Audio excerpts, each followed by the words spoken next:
সকালে ঘুম থেকে উঠে চলে আসছে আর আমি এখনো ঘুমের দিকে উঠিনি। কয়টা বাজে এখন? 11টা। 9:30 বাজে। 9:30 বাজে। আমি মাত্র ঘুম থেকে উঠলাম আর ঘুম থেকে উঠে দেখি 9:30টার সময় আমার পুচকাটা চলে আসছে বাড়িতে, অথচ আমি এখনো ঘুমের থেকেই উঠিনি। বাপের বাড়িতে আসলেই মনে হয় সারাদিন যেন পড়ে পড়ে ঘুমাই। আমি যতক্ষণে ঘুম থেকে উঠেছি ততক্ষণে গিয়ে দেখলাম আমার মায়ের সমস্ত রান্না শেষ আর ওদিকে মা আমার জন্য চা বসিয়েছে। এই সুখটা একমাত্র বাপের বাড়িতে আসলেই পাওয়া যায়। তো সমস্ত কিছু কমপ্লিট করার পর আমাদের বাড়ির পুচকা ও কার্টুন মুভি দেখতে বসেছে। আমরা আবার সবাই মিলে সিম্বা দেখলাম। দেখার পর ভাই ফোটার জন্য একটা ব্যাকগ্রাউন্ড রেডি করছিলাম আর সেখানে বড়দি এই এত সুন্দর করে এই ব্যাকগ্রাউন্ডটা রেডি করেছে। আমাদের পুচকাকে তো দেখতেই পাচ্ছ যে কতটা অ্যাক্টিভ। ও সকাল সেই 8টা থেকে শুরু হয়েছে আর তারপর ওর এনার্জি একদম রাত্রি 11টা অবধি হাই লেভেলে। এর মধ্যে আমি ভাইফোঁটা দেওয়ার জন্য রেডি হয়ে নিলাম। 12:30টার পর থেকে নাকি ভাইফোঁটার যোগ পড়েছে, তো তখন অলরেডি 12টা বেজে গেছে। দুপুরবেলা সবাই স্নান টান করে 5 মিনিটের মধ্যে কোনো রকম রেডি হয়ে আমরা বসে পড়েছি ভাইফোঁটা দেওয়ার জন্য। এবং আমি যতক্ষণে সাজছিলাম ততক্ষণে আমার বড়দি আর আমার বোন দুজন মিলে তাদের মেকআপগুলো কমপ্লিট করছিল। এই সুযোগে আমি বাইরে গিয়ে একটুখানি নিজে শ্যুট করে এলাম আর ততক্ষণে এসে দেখি আমার ভাই ততক্ষণে রেডি হয়ে গেছে এত সুন্দর পাঞ্জাবিটা পরে। এরপর আমি ভাইকে নিয়ে চলে গেলাম যে চল একটু বাইরে গিয়ে কোনো কিছু করি। আসলে প্রায় 7 থেকে 8 বছর পর আমরা ভাই ফোটার জন্য সবাই মিলে আবার একত্রিত হয়েছি। ভাই নিজের কাজের জন্য বাইরে থেকে আসতেই পারে না, ও যেহেতু আসামে থাকে তো প্রতি বছর ওর আসা হয়ই না। তো এই বছর এক্সট্রা ছুটি নিয়ে ওকে জোর জবরদস্তি বাড়িতে আনা হয়েছে। ওর নাকি এরকম টাইপের প্রোগ্রাম ভালো লাগে না, এরকম আইডল হয়ে সেজে বসে থাকতে একেবারেই ভালো লাগে না। কে ভাই ফটো দেবে তোমাকে আজকে? দিদন।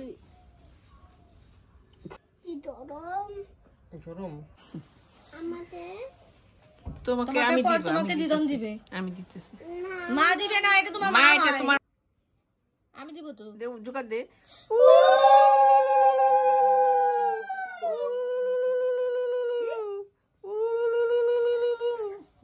এক জায়গায় ফুটে দিবি। ভাইয়ের কপালে দিলাম ফোটার জন্য, তোমার পড়লো কথার জন্য না তাই তুমি কথা আমি দিই আমার ভাইকে। ভাইয়ের কপালে দিলাম ফোটা, ফোটা আমি দিই আমার ভাইকে ফোটা। আমি মা তো তোমার এটা। আচ্ছা ঠিক আছে, দিতেছি দিতেছি ভিডিওতে উঠতেছে কিন্তু তোর ভিডিওতে কিন্তু কান্দা কান্দি উঠবো সবতলে। পুচকা আমাদের কান্নাকান্নি শুরু করে দিয়েছিল, ওকে কেন ভাই ফোঁটা দেওয়া হচ্ছে না। অবশেষে আমার মা বসলো ওকে ফোঁটা দেওয়ার জন্য। ফোঁটা জমের দরে পড়লো কাটা, যমুনা দেয় জমকেটা, আমি দেই আমার ভাইকে ফোঁটা। এই যে দেখো মুছলো তো আর কত এখান থেকে তো এখান থেকে তো এখান থেকে তো হ্যাঁ শিশির দিয়ে মুছো। আচ্ছা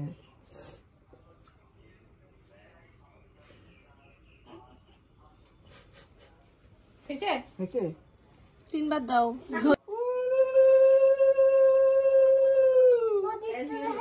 কি আমি তো দেখাবই, প্রদীপটা সবার লাস্টে দেখাইতে হয়। ওটা মানে ওর মামাইকে যেভাবে ফোঁটা দেওয়া হয়েছে ওকেও সেম প্রসেসেই ফোঁটা দিতে হবে এবং সঙ্গে প্রদীপও দেখাতে হবে। আবার লাস্টে 100 টাকা গিফট পেয়ে কি যে খুশি হয়েছিল সেটা বলার আর অপেক্ষা রাখে না। আর এরপরে আমি বসলাম ফোঁটা দিতে। কপালে দিলাম ফোঁটা, জমদুয়ারে পড়লো কাটা, যমুনা দেয় জমকে ফোঁটা, আমি দিলাম আমার ভাইকে ফোঁটা। আরেকবার দেই, ভাইয়ের কপালে দিলাম ফোঁটা, জমদুয়ারে পড়লো কাটা, যমুনা দেয় জমকে ফোঁটা, আমি আমার 110 টাকা ফোঁটা। ভাইয়ের কপালে দিলাম ফোঁটা, যমুনা দেয় জমকে ফোঁটা, আমি দিলাম আমার ভাইকে ফোঁটা। এরপর সমস্ত কিছু রিচুয়ালস একের পর এক করা হলো। ধান দুব্বো দেওয়া থেকে আরম্ভ করে প্রদীপ দেখানো সব কিছু কমপ্লিট করলাম। খাওয়া দাওয়ার পর্ব শেষ হয়েছে, সেটাও টুকরো টুকরো একটুখানি ভিডিওতে রেখেছি। মানে কি আর বলবো, আমি ভাবতেই পারিনি যে এবার ভাইফোঁটাটা এত সুন্দর করে সবাই মিলে একসাথে এভাবে কাটাতে পারবো। সবাই এসেছিলাম বাড়িতে, ভাইও আসতে পেরেছে। এর থেকে বড় খুশির কারণ আর কি হতে পারে। অনেক বছর দেওয়া হয় না, এই বছর তাই একটু ভেবেছিলাম যে একটুখানি আয়োজন করব, তবে সেটা খুবই সামান্য ছিল কিন্তু ভীষণ রকমের আনন্দ হয়েছে এবং এরপরে গিফট দেওয়া নেওয়া চললো। তো গিফট দেওয়া নেওয়ার ব্যাপারে আমি একটু বলিনি, আমরা যে 500 টাকা করে ভাইকে দিয়েছিলাম, ভাই আবার আমাদেরকে 500 টাকা করে দিয়েছে। তো আলটিমেট নেট ফল হচ্ছে 0, যার যার টাকা তার কাছেই অলরেডি চলে গেছে। মানে এটা হচ্ছে ভাইফোঁটা গিফটের সব থেকে হাস্যকর ব্যাপার। ওর জন্য আমরা এক্সট্রা করে কিছু কেনাও হয়নি, আর ও আমাদের জন্য কিছু এক্সট্রা করে কিনেনি, নিজেরা ইচ্ছা করে। আমার ছোটো বোন ওকে স্ক্যানারে টাকা দিয়েছে। এই সমস্ত কিছু করার পর আমরা বাইরে চলে যাই, 4 জন মিলে একসাথে ছবি টবি তুলি। এরপর প্রথমে দেওয়া হয় ওকে মিষ্টি, নাড়ু, মোয়া, বিভিন্ন জিনিস, এবং তারপর ওকে বিভিন্ন ধরনের খাবার খেতে দেওয়া হয়। যেহেতু আজকে নিরামিষ ভাইফোঁটার জন্য, তো নিরামিষ পদের আয়োজন করা হয়েছিল। তারপর আমরা 4 জন মিলে ছবি উঠি। মা আমাদেরকে ছবিগুলো সব তুলে দিয়েছে। অ্যান্ড অবভিয়াসলি 4 জনের ফ্রেম তখনই সম্পূর্ণ হবে যখন এর মধ্যে আমাদের পুচকাটা চলে আসবে। ও অলরেডি নিজে থেকেই চলে আসে। ওর যদি জায়গা নাও দেওয়া হয় ওকে, তবুও জোর করে এসে জোর জবরদস্তি নিজের জায়গাটা করে নেয়। এই হচ্ছে আমাদের কিউট পুচকা। সম্পূর্ণ সারা বাড়িটা আজকে মাতিয়ে রেখেছিল কিন্তু ওর জন্যই একমাত্র আমরা এত আনন্দ, এত মজা করতে পেরেছি। এরপর আমরা বাইরে যাই, বাইরে গিয়ে নানান রকমের শ্যুট করি, স্মৃতিবন্দি করে রাখি ক্যামেরার মধ্যে।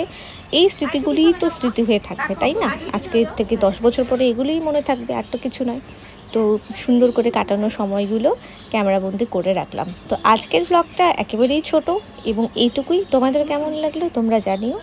যদি ভালো লাগে তাহলে বরাবরের মতো আবার বলছি, প্লিজ টু সাবস্ক্রাইব, আর আমার ফেসবুক পেজটিকে একটু লাইক করে দিও। পরবর্তী ভিডিও খুব তাড়াতাড়ি আসছে।